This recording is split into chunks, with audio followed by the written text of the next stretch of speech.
All right, guys, welcome back.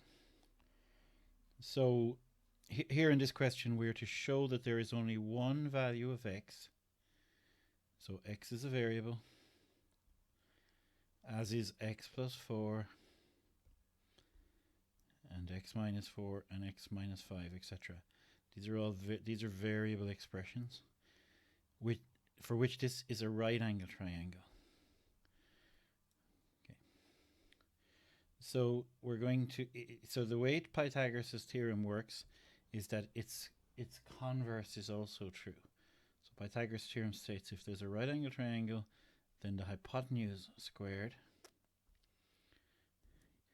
has the same area as the legs squared. Okay. Well, it also works in reverse. If the longest side of a found triangle, or of a given triangle, squared, equals the squares of the other two sides, then the triangle is right angle. So what we're going to do is hit the algebra, set the square on this equal to the sum of the square on the other two sides, etc.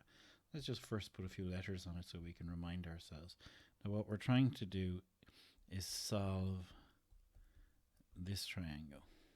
You'll get that in the log tables, and that's Pythagoras in this case. Okay. So what I want to do is take x plus 4 and square it, and make that equal to x minus 4 squared plus x minus 5 squared. Okay. Now I'm going to expand this in one go, because it's a perfect square and I know my identity is equal to square, double the cross products, and the square of the other one. So the square on that, double the cross product, there's your cross product, double it is 8x, and then square 4. Similarly,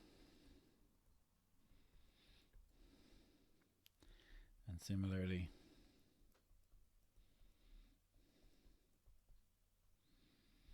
okay, cancel the 16s, we'll cancel one of the x squared,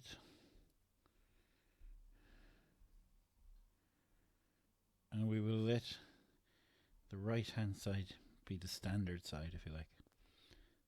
So I'll get x squared minus 8 minus 10, and when this guy comes across it'll be minus 26.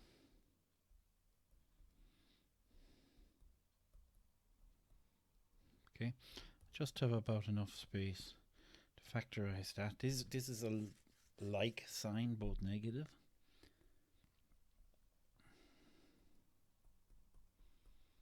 And by factorizing, I see that x is trying to be 25 or 1, but the algebra has to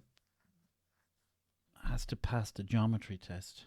It cannot produce nonsense. Using 25, we get 29, 24,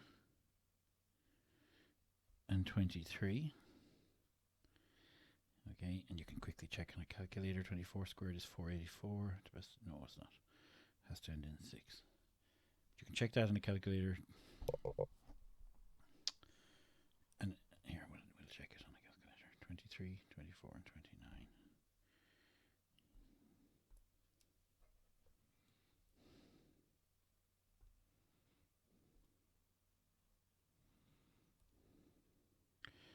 Okay, what's 23 squared and 24 squared? That's not right, is it? 23 and... or maybe it is.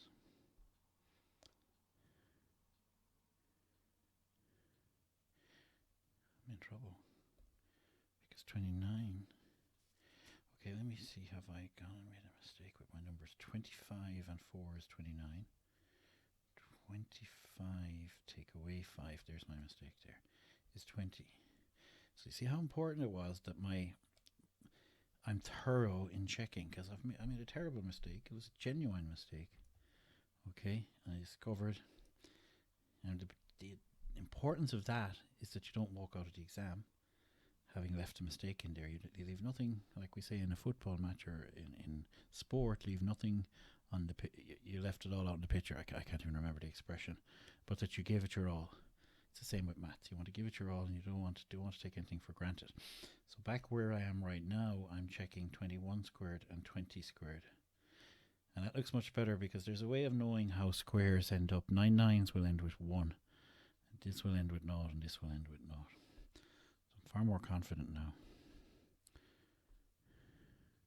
Look, there's a quick way of checking it. I could just say I'll take the square root of 21 squared and 20 squared. And I should get 29, which I do. Now, the other option there is 1 for x, but that produces negative values here.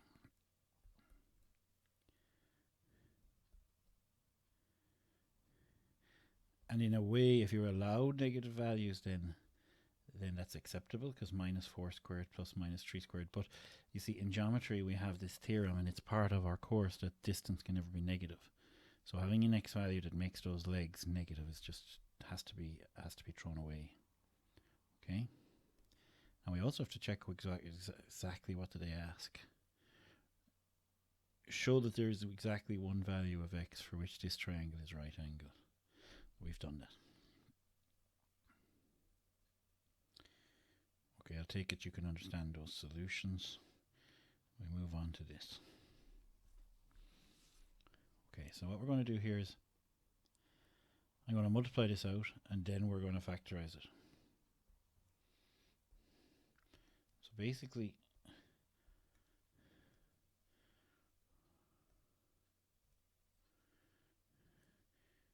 I want to kind of have some manner of producing my two-way table that makes sure that I don't take any of the inputs as part of the outputs.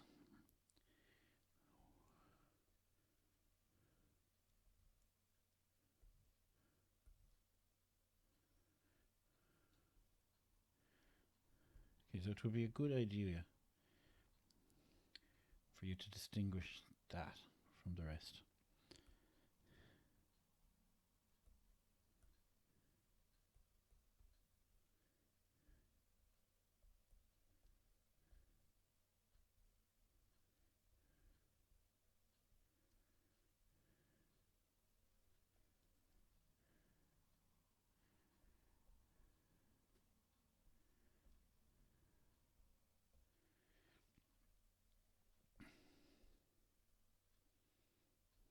Other thing I want to show you here is that if you're feeling a little bit seasick or not knowing where things are going, just use arrows, especially for this cell. It's it's as far away from both of them as it could be. So the 5n squared has been multiplied by q.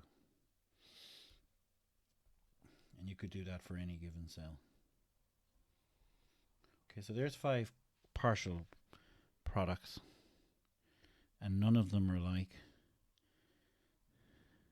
And as long as you don't put these two beside each other, or these two beside each other, then you won't have to rearrange. If you do, then you have to rearrange. So I'm going to scribble that down, and we'll take it off to a new page, and we'll factorize it straight away. 3mp squared. And I almost made a mistake. You really want to make sure that you do not include any of these as you're putting it together. 3mp squared plus mq. As long as you set up your question going either that way or that way, it won't need rearranging.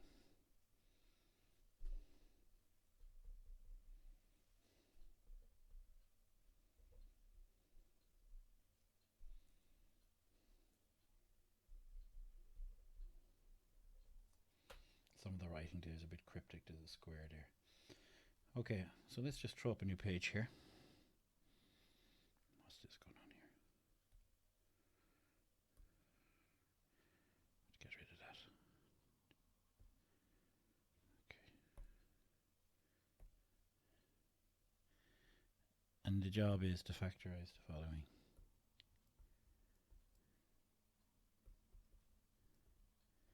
So I'm going to start encouraging the concept of us making questions and then solving them, because it means that you don't have to wait around for some book or some exam paper to test your skills. You can just make up any of these you like.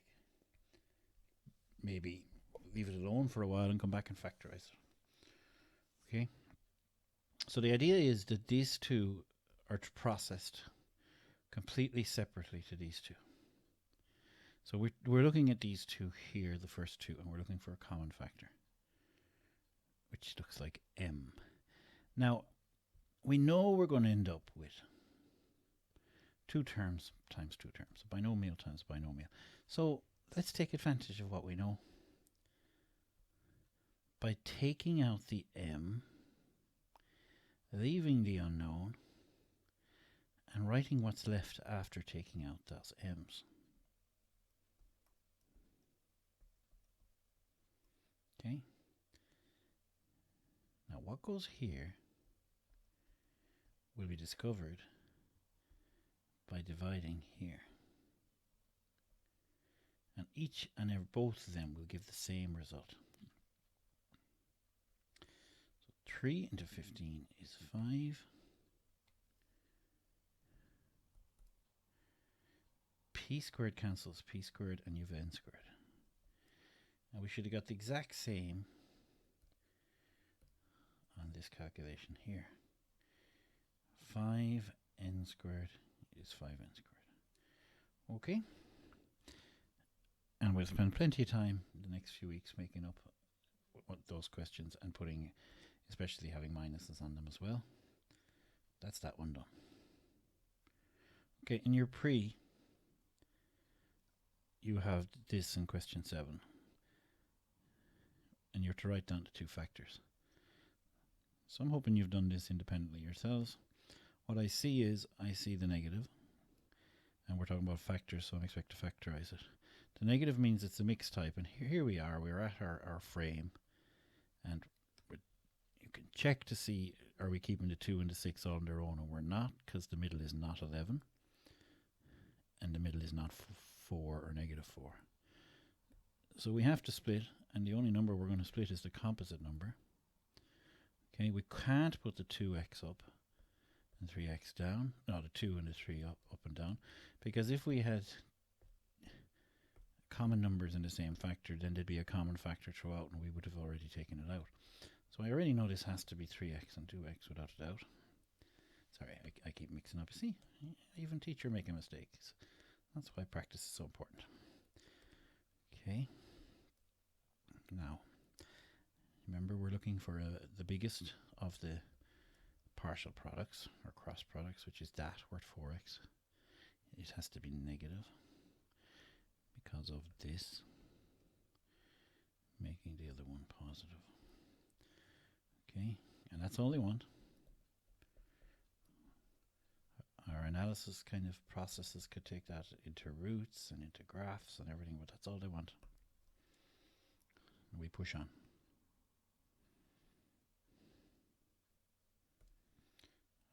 Make sure my video is still recording. Don't want to find I've been talking to myself for half an hour. Factorize fully each of the following. So always, always, always highest common factor is your first consideration. And it can involve numbers and variables, etc. Okay, so in this case the number is 3, the variable is all of x squared, leaving 2x minus 3. I'm finished.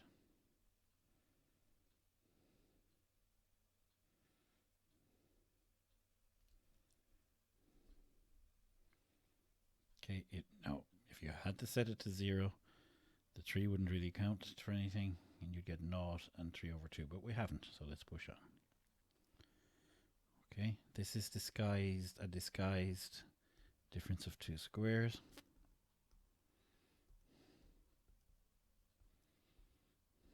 Now it is truly the difference of two squares. The identity worth writing down. You call it an identity when it's always true regardless of the values. Okay, so the difference of two squares is the product of a difference and times a sum. Which goes first doesn't matter. I always lead personally with the minus because this minus is here, just it kind of triggers me to use the minus.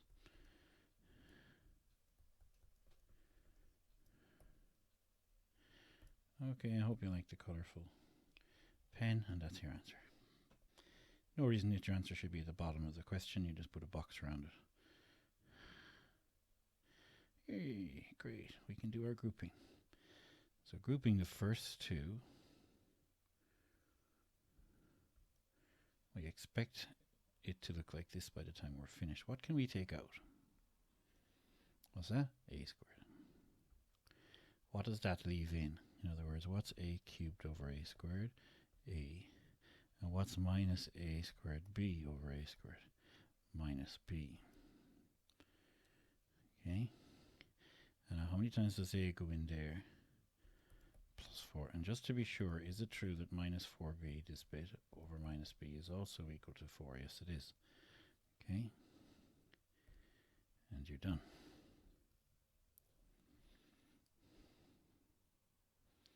Now, page 108, we're solving.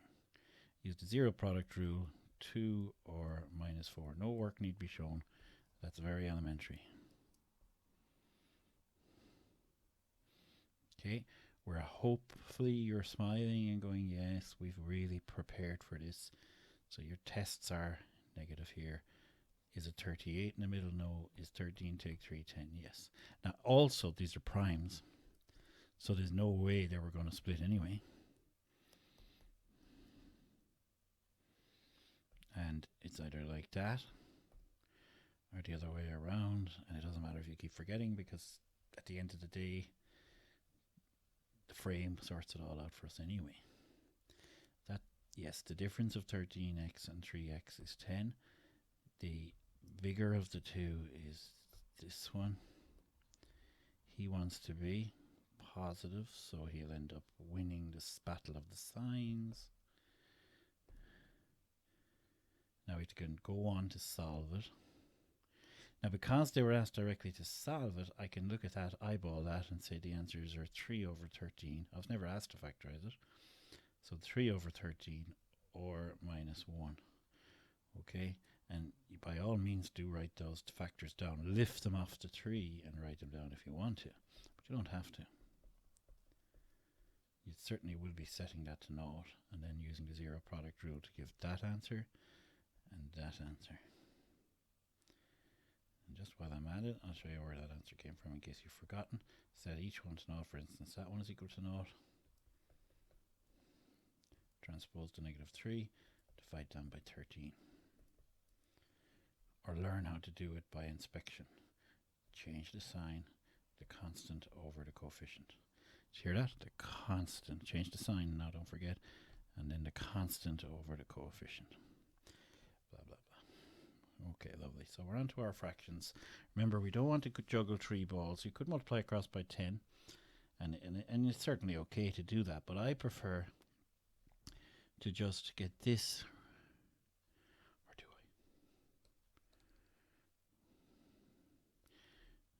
I? Or do I? You know, especially when there's x's at the bottom, certainly you want to be turning the left-hand side into a fraction. But why not just, let's look at this. Let's look at using the lowest common denominator of 10 and distributing the 2 onto that. Now be very careful here. Let's put that in there 5 times and let's swing back for that expansion.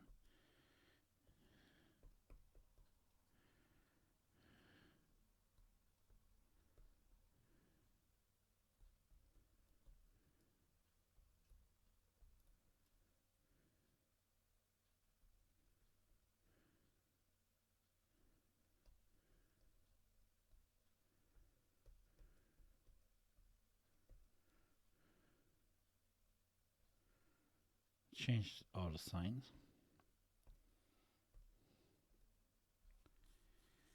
(8p equals negative 40).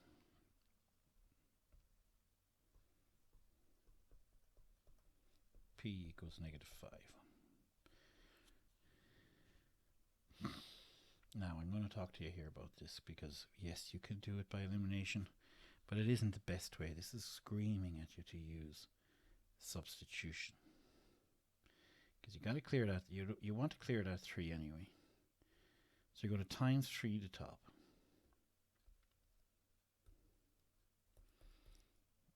So it seems the textbook seems to only teach you to solve these by elimination, but elimination is quite cumbersome, and substitution is often a better way to go. It's often much simpler. Substitution. Okay, so let's see what I'm talking about. Times 3 to top line, you get 7a minus 3b, and then just 3/15. Okay, take your time. Let's get that right. Now our 3b here can be replaced by 4a. Now yes, there's a minus in there, so it'll be minus 4a. Now we know that, and now we know that. Okay. And now we know that this is 60. And now we know that b is 20. And you can write it as a pair like this.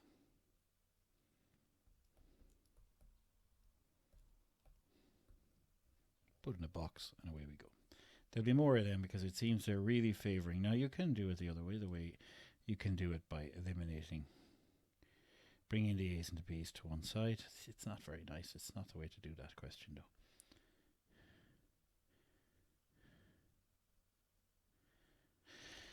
Okay. This is a long video. So here I've no choice but to do the swish, swash, whatever I called it. Okay, to multiply like that. What I'm doing is I'm doing 5 over 5 and 3 over 3. But it's looking like you want to pack this fella into his brackets. Okay, you want to times 5 here, times 3 here, and times them.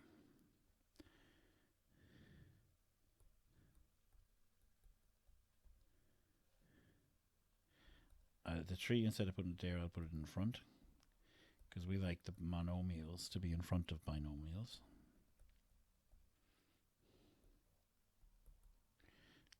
Now there's a bit to go now.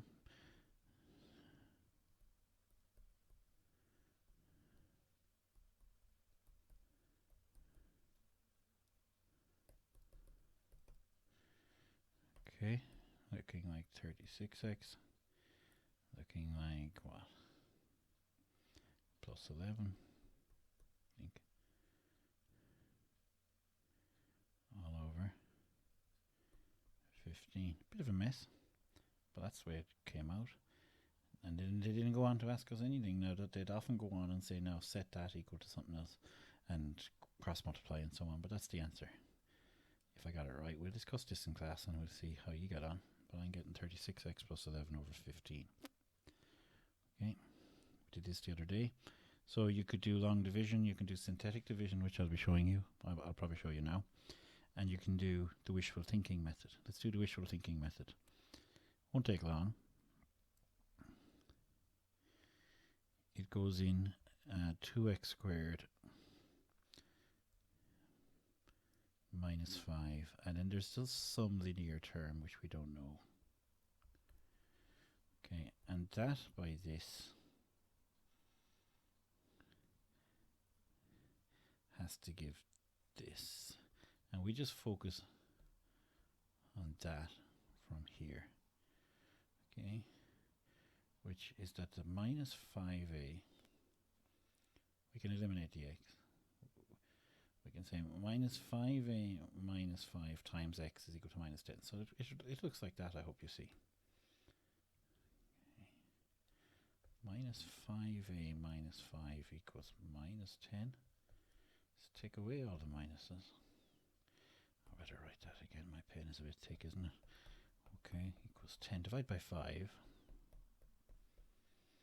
Subtract or transpose to 1. A equals 1. Not fabulous. Okay. So you want to state now. Your result is 2x squared plus x minus 5. Okay, and I'm not leaving myself a whole lot of room, but you will have done. And you'll say, well, that quotient is 2x squared plus x minus 5. Okay, synthetic division. It's the same as long division, except you use a root instead of a factor. And you use addition, which is easier, instead of a... This is like a big, huge 4, but it's really a dividing frame. And we just extract out those coefficients. Here, here, and here. And pop this one over here, because he's going to be disappearing in a second. Don't worry if you're completely bamboozled so far. It's a bit of... It's not called synthetic division for nothing.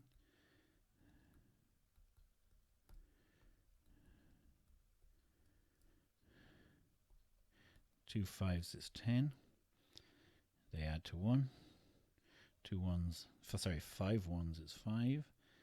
They add to minus 5. And here's the proof of the pudding is you get minus 25 here. So the remainder is 0, which it must be if it goes in. And look at it. 2x squared plus x minus 5, just as we had here. Okay. More on that later. That's just... Okay, I would just say to you maybe that you should, if you can, use completing the square to solve these rather than the minus b formula, because they're so quick to do so. But that talks you through it. Well, it doesn't. I do think that the theoretical, clean-lined approach that you get in slides has its place, but so does pen and paper, like I'm sharing with you now. So I'm trying to solve this.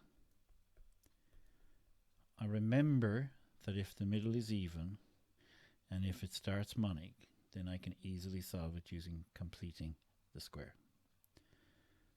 I remember, because of practicing, to think like this. Keep the sign at half of that. I remember to go to the far side and take all of this, except I can ignore the minus.